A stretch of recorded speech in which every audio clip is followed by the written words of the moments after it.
Alex, it's good to see you.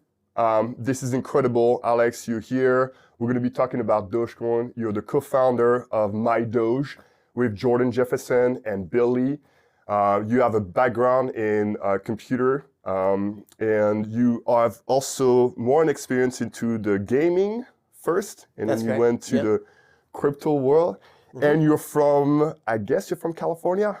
USC? Technically, 24 years in California and by way of Texas and the East Coast. So all across America, but most recently. That's awesome. So I wanted to do this because I think obviously we're in a technological era and we are now, seeing all this technology and a lot of people don't really know about it. And I'm familiar with Dogecoin. I think it's a wonderful crypto. I like the community and I wanted to kind of introduce that to all my own little network and community and followers and fans. So here we are. So Amazing. I hope you can help us Yeah, on this let's journey. So, Alex, first, could you explain Dogecoin and blockchain in a way that would be clear to a beginner in 30 seconds? Yeah, so that's pretty easy. It's Bitcoin with a dog on it. And that's literally how it started. It was literally a joke. Billy Marcus and Jackson Palmer are credited with like creating Dogecoin, but really all they did was take a fork of the software and put the Doge meme on it, and like that was it. That was it. And then all. Reddit did the rest. Mhm. Now there's some nuance there. Parameters were changed. There was some evolution. This happened in 2013. December is when it was created. Mhm. But literally like taking the code base of this existing crypto and then, hey, let's just like create a meme. And they did that. And the irony of it, which comes up a lot, is that this like thing that started as a joke is now like probably one of the more viable cryptocurrencies because the way that they ended up changing the parameters makes it work better for currency. Yeah, so my understanding is like, for example, a cryptocurrency like Bitcoin is limited at its amount of a coin itself, while Doge has the ability to evolve. Like, can you explain a little bit about? Yeah, sure. So the limitations on Bitcoin are more around like the issuance of the coins. A certain amount is produced every so often, and there's a fixed amount. So over time, Bitcoin will stop producing more coins into production, whereas with Dogecoin, they basically said like, no, we're just going to keep producing coins. And people were like, what? That's dumb. But actually, if you look at like monetary policy and how currency actually works, of course, things like US dollar or other central bank currencies are like unlimited and they just print like an infinite amount. Dogecoin has what we call a fixed issuance. So every block that's produced on the blockchain issues some coins to the people that are mining it. Now, we won't go into all that quite yet, but the idea is that coins are issued as the network continues, and there's just a fixed amount, and this is 10,000 Dogecoin per block. So we know exactly how many Dogecoin are always going to exist, and we know that this will always continue. So it gives people the incentive to continue to mine the Dogecoin because they know they're always going to get this reward. Whereas with something like Bitcoin, the fixed amount, is still like a game theory that we're not certain of, just because at some point it's going to run out, and It doesn't flow like it doesn't follow the growth of. Yeah. So to your question, the key point is that the amount of Dogecoin will continue to increase forever, but over time, the actual like rate of issuance is like decreasing because it's a percentage of what already exists, whereas Bitcoin is limited and it will run out at some point.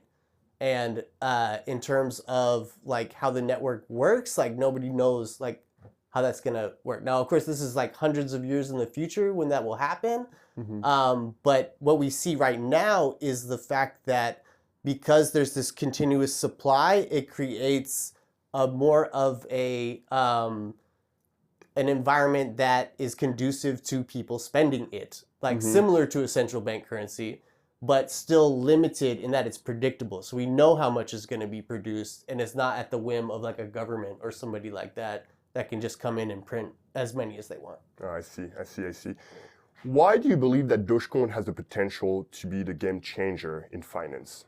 Yeah, so that's actually a great kind of segue question, because the reality is that people early on thought that, like, you know, crypto, because of this limited supply, was going to be like superior to government currencies in every way. What we've seen is that it's superior in some ways, and it has a lot of advantages. And those advantages are that there is no one in control of the supply. You know, it's a decentralized network that brings these coins into existence. When you spend your crypto, nobody could come in and say like no. So there's no censorship. We call it censorship resistance. And so those are all good properties.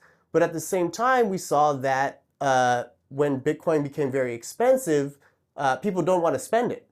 So it doesn't actually work as a currency, right? And now there's a new narrative. Oh, well, it's digital gold, and okay, you hold it, and that has value, and all these things have value. That's great.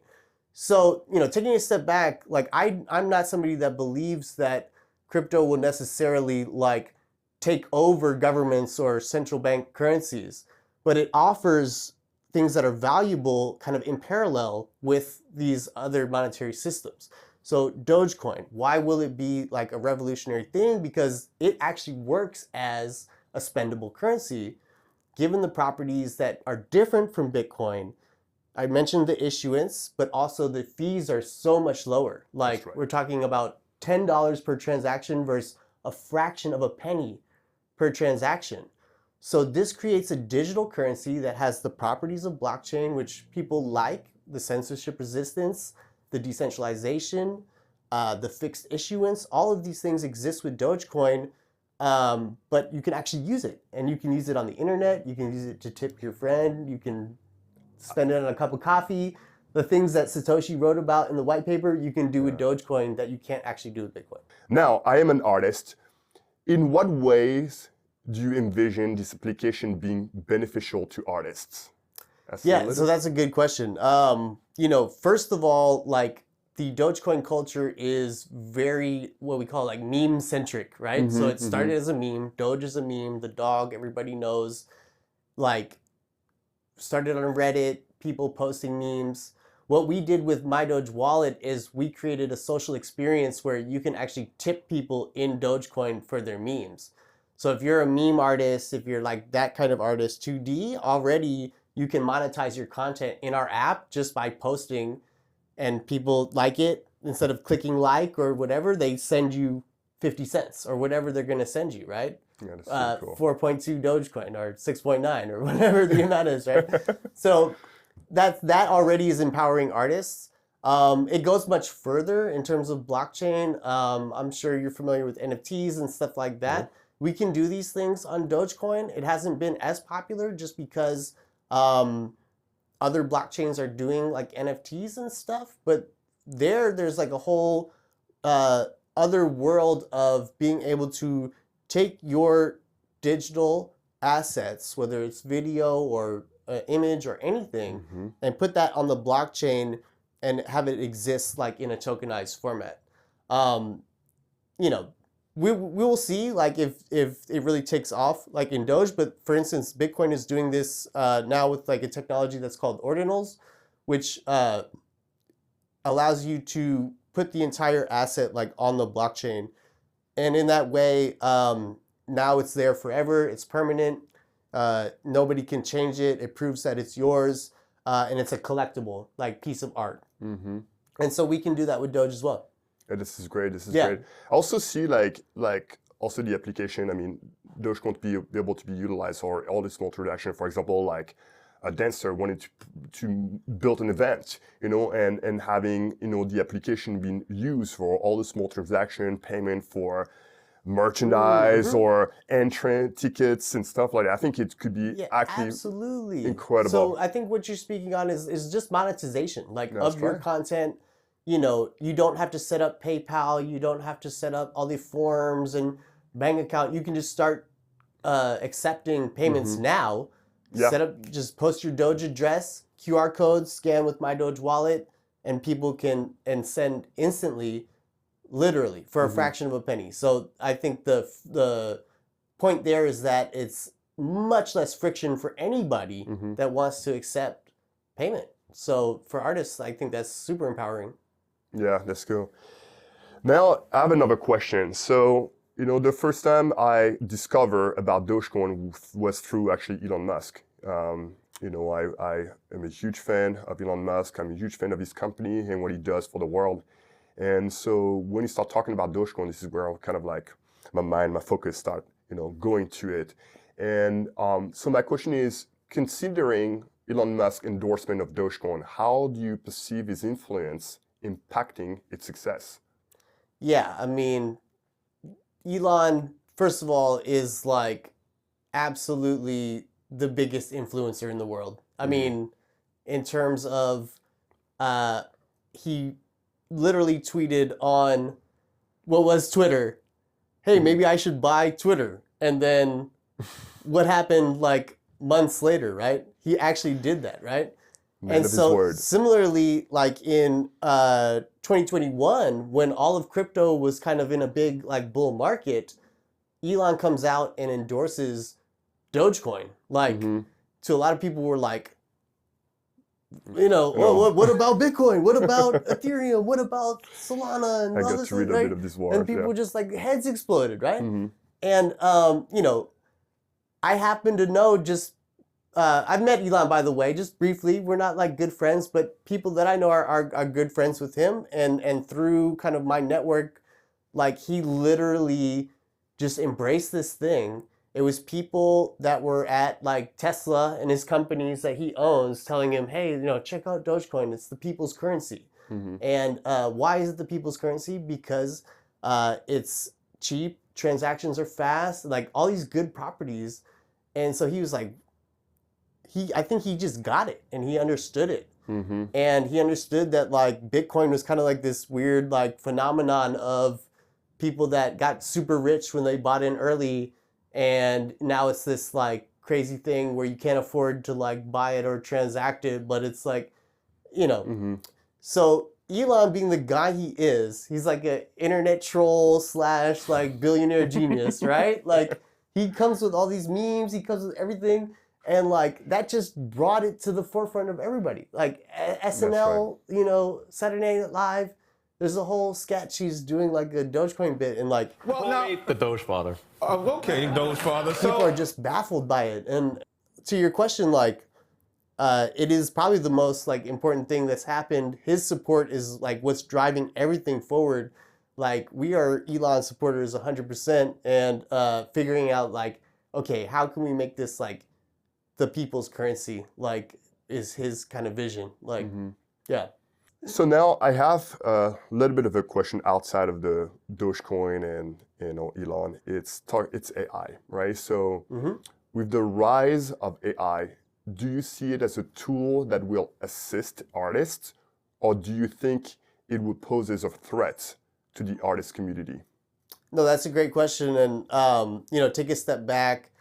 I am a crypto dev, but I've been involved in tech for a very long time, and I've been involved with AI from kind of early on as like machine learning and different technologies started to evolve. I've always had a hand in it and was like very interested in this stuff, right? So once AI started to come to the forefront, what we saw with like ChatGPT and like other things that have been released. For on the artist front, I would say like DALL-E and Mid-Journey. Like these are tools now that exist for artists, right? And so I was watching this and I was like, well, is my job at risk as a software engineer, right? Like, is this going to replace me, right? And I'm sure like a lot of artists started to think the same thing. But the reality is, I think it's like a supercharged tool that people can use for my own productivity. So let me give you an example. Like when I develop an app, like I'm mostly what we call middleware. I'm a full stack developer, but I'm doing all the code from the back end to the front. I need an artist to come in and provide me like art assets to get the graphics, you know, the right size and at least like where I need them or whatever. Now I can use AI to generate like good enough, let's say, like for any type of website application. It gets me like 50% closer, right? Now we still need a real artist to come in and make the final assets. Now that artist can use AI as well to take the assets I generated and manipulate them the way they see fit. So similarly, I would say, and this is, you know, my story might be like app development centric. Let's just say like a visual artist, somebody that is like you know, draws characters or whatever. They might have a concept, right? And they just type it into the AI and it gives them an idea now. And they run with that and they make it their own. And there's nothing stopping that. So I think it's extremely empowering. And I think artists are going to get, you know, 10x more efficient the same way that developers have become 10x more efficient. A developer like me, someone that knows AI really well, is not going to replace the talent, the creative talent at the end of the day. Because of the point you just mentioned, it would be all kind of the same and result that way. And somebody that's going to make something that stands out is going to be someone with the artistic eye.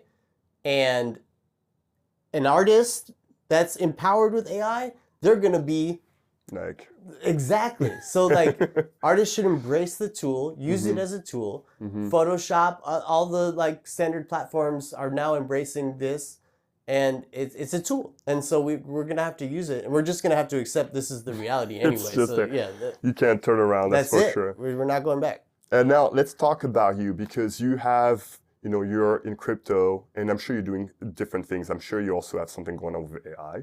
Right? Yes. But now you were in video games. So considering your transition from the video games industry to the crypto space, what are the most significant differences you've experienced and in these two fields? Yeah, that's a good question. You know, a little bit of background on me. I came out of the University of Southern California in 2004 as like a video game major. So I was in computer science, and it was very early in the days when they actually offered a major in that field. And so I worked early for a startup company that then got acquired by Konami Digital Entertainment. So I worked for like a big Japanese corporation, and I worked on things like Castlevania, Metal Gear, like Contra, like these types of like titles that people know in video games, right? And it was, for me, it was like the path was kind of laid out, like I was going to be a video game developer, but I was just too mentally like active, I think, in terms of, well, I can't say that. Like, let me say that my interests were more diverse than most video game developers. And I was like at an age where I wanted to branch out and started to do a lot of different things. And so I became more of like a systems engineer, back end, building the architecture, like the platforms, like much more than someone that was just like, hey, I want to create this character or game or whatever, front end engineer, let's say. So I became like a full stack developer, right? And from that kind of love of just like software, I got into crypto. So I think the parallel there is that video game technology is very complex technology that's kind of pushing the forefront of computer science. And so, of course, I'm going to know about crypto because this is in computer science, and it's something that is, you know, tech. So I noticed early on that a lot of people in my video game sphere had no idea about Bitcoin or anything else. And I started to ask them, and like the answers I would get were like very like underwhelming. And I was like, no, that's not right. Like, let me see. So I started to understand the code and understand what was going on in crypto. And of course, like our management higher ups are asking us like, hey, how can we like incorporate crypto into like video games and like what's going on? And like a lot of really smart people, PhDs and stuff, were like, no, it's nonsense and don't get involved in that or whatever. And I'm like, look, man, this is like, there's something here, right? Is going on. So I started to branch off and do more crypto projects on my own, and I got introduced to Ethereum and smart contracts. So there's like a whole overlap between gaming and blockchain, which is yet to be seen. And in fact, we've seen like, some pushback in the gaming community. They don't understand NFTs and stuff like that, but it's coming. Like there is a perfect overlap of digital currencies and video games, which I believe we're going to see. Now, to the contrary point would be that coming from an established industry with dev cycles and people that understand how to develop software and deploy, like none of that existed in blockchain. So like in 2018, I went full time, leaving my video game industry job to become a crypto like freelance dev. And I'm helping these companies. We've got like 20-something-year-olds that just became astronomically rich because they bought Bitcoin or Ethereum, and now they're like, hey, let's build like a software product. Right? And here I come from the world of like people just grinding and building software and like understand, and like so they didn't have any of that like how should I say, like experience, like really like in terms of how do you ship a product, how do you build a mobile app like my Doge wallet, how do you like, and I had all that. So like coming into crypto was like, wow, like these, it's just like, and it's complex technology. Like I didn't understand it all. Like I had to really take a step back and be like, okay, is there something here? Like how does this work? And once I started to really understand what was going on, I was like, okay, there's definitely a large percentage that's just like kind of I wouldn't say scam. I mean, there's definitely a lot of scams, but it was like hype. And it was like, okay, there's not much here.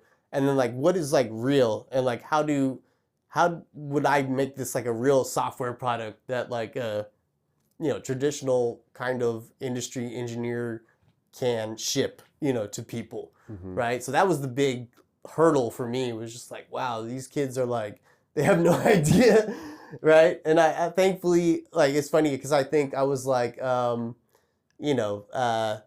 30 something at the time, right? And I was still pretty young, but like I was like the oldest guy at the company, and I was like, wow, okay, right? Like let's get everybody on board. Like we're making software here. Like I know Bitcoin is going to the moon and blockchain is pumping, but like let's stay focused on like what the end goal is and like what the use case is. So that's the biggest difference. Is just that like it was this kind of ephemeral world of magical internet money without like too much focus on like real like software engineering principles. That's great. That's great.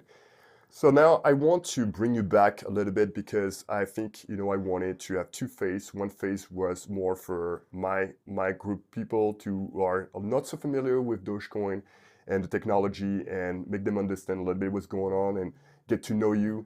And now, like, I'm sure, like, I had some question when people found out that you were going to come in and, like, let me interview you. They had some questions. And so here they are.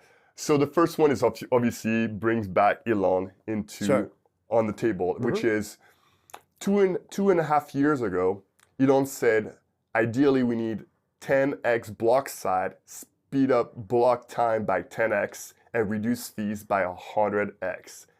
Has any progress been made on this? Yeah, so absolutely. I mean, this was around the time that like Elon kind of lit a fire under the ass of Dogecoin just with his support, and like the price went astronomical and everything else. Once the core devs kind of like understood what Elon was talking about, immediately like there was a proposal that was introduced to reduce the fees. And so fees went from like 1 Dogecoin down to like 0.01. So like literally 100x like reduction in fees. Mm-hmm. Now, in terms of block size and block times, these are other parameters that are more nuanced and probably best not tampered with.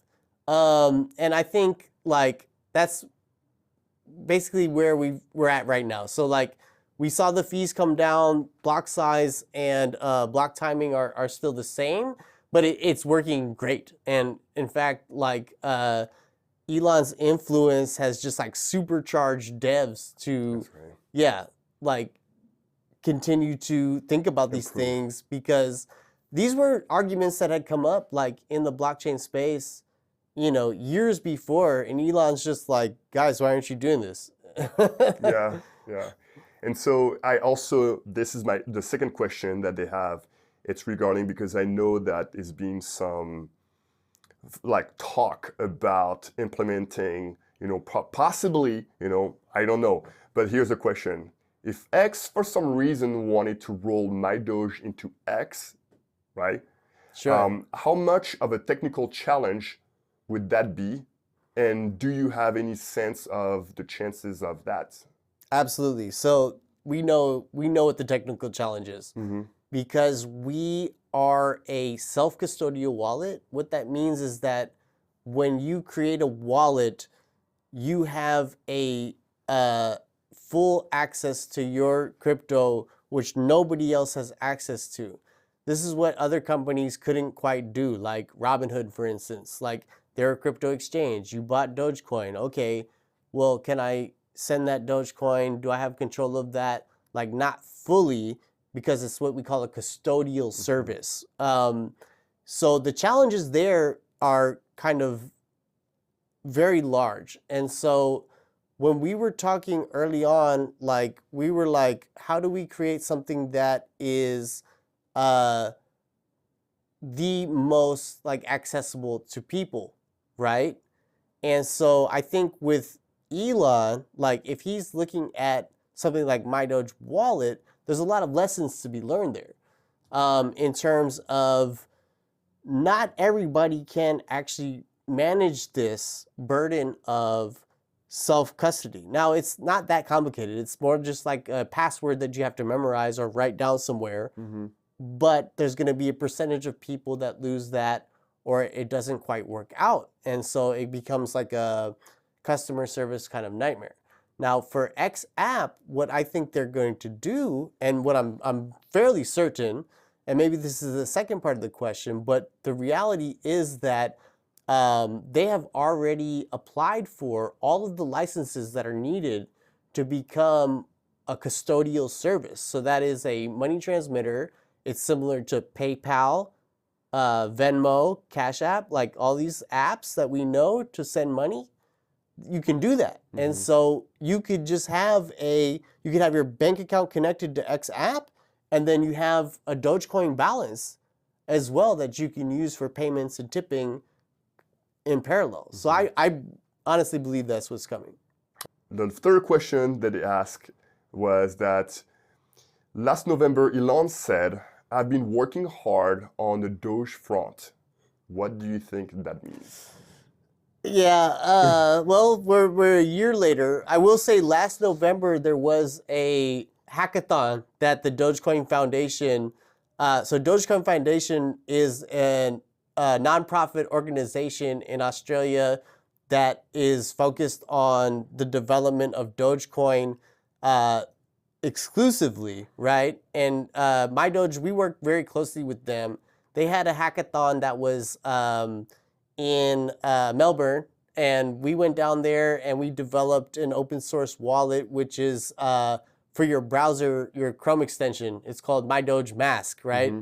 People may know about MetaMask, which is like a Ethereum wallet for your browser. We called it My Doge Mask.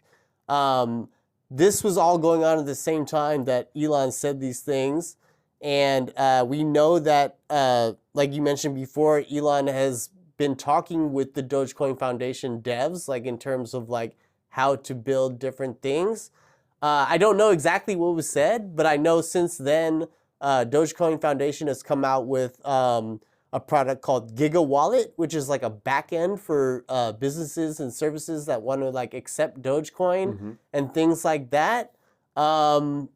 But what he was really getting at, I can't quite say. Like, I believe it might be something related more to X, and just in terms of payments and what they were doing with all the licenses and stuff that they need to do payments. So I believe all that stuff is ready. Like, I have reason to believe that, like, any moment now, we're gonna know exactly what he was talking about. To be continued. Yeah. Really, honestly.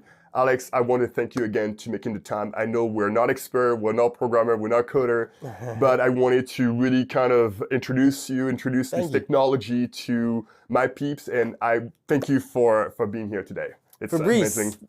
Appreciate you, man. Awesome. Thank you, guys. All right.